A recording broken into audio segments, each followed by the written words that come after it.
go to Tikrit, which, as the world sort of now knows, was Saddam's hometown, the place he came from, the place he retreated to, where they found him in the hole. So we get to Saddam's palace. We pull in as the U.S. Marines are pulling in. And it's incredible. You're right on the edge of your seat. We had to drive over this bombed out bridge, 3 wheels, one in the hole going over, get in there, finally make it, and a Marine sergeant says, "You're not going in there." And I happen to notice a Humvee pull in with 3 stars on it.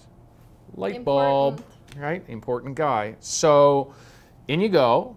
Start chatting with this guy, and he's Tommy Franks-like in terms of the level of generalissimo. Little guy from Texas, really kind of fun and nice, and probably in his late 50s, early 60s, but edgy.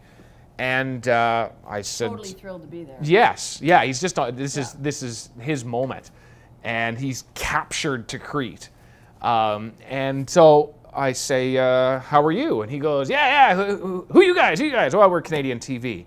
And he said, oh, yeah, Canadians, I love you guys, I love you. How you doing? Yeah, that's great. And he, I know Canada, Where are you from? And I say, oh, you're not going to have heard where I live right now. He goes, yeah, try me. You're not going to know. And he goes, yeah, try me. And I say, well, I live in Regina. I was living in Saskatchewan at the time. And he goes, yeah, I know Saskatchewan. I'm like, you know Saskatchewan? How does this happen? And then he says, I go hunting snow geese in Saskatchewan. Makes all the moves.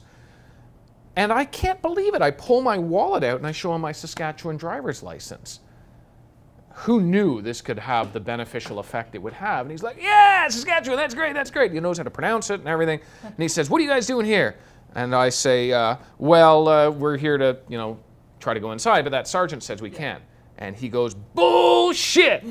I'm the general here. I can tell them what to do. Sergeant, get over here. Carry these guys' bags. You're going in there with them. Get a rifle party. Take them in. Escort them in. And you see the gold-plated toilet and all the hallways. It had been partially looted by this point. Do you know when you're overseas and you try to keep a little bit of your Canadian traditions? Yes. You just try really hard, even though it's ridiculous and people think you're nuts. So I was determined to have a Thanksgiving. It was going to happen. I'm going to get all the expats together. We were going to have a turkey. But the problem, is in Jerusalem. In Jerusalem. But the problem is, if we're going to have the meal on the Sunday, I needed to buy the turkey on a Saturday. And in the markets in West Jerusalem, that means the turkey, there had to be a rabbi, right, to ensure that turkey was kosher. But the rabbis weren't working on a Saturday because they're not working on Saturday.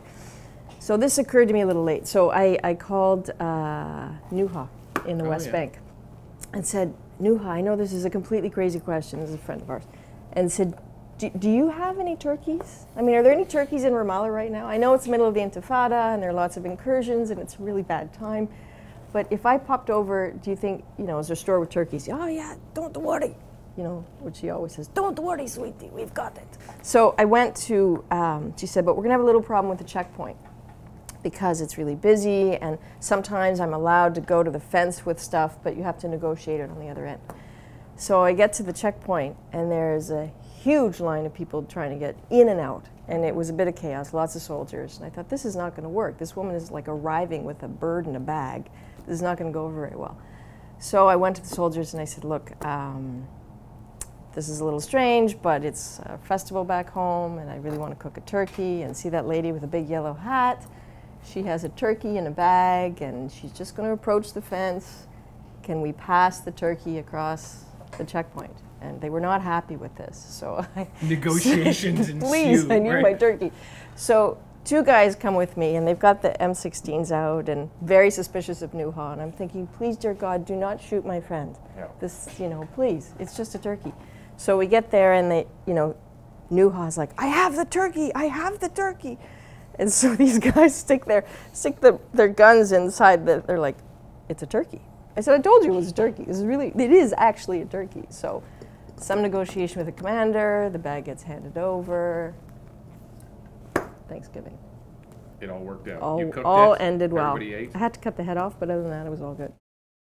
We never get to do this. No, we never get to do this. What do you think the chances are they'll send us both out together? Nil. Well, we'd compete against each other and then kill each other for one. But secondly, when do reporters ever double team something? It's so very rare. So it's nice chatting. Yeah, see ya. Good to see you. Behave. You too.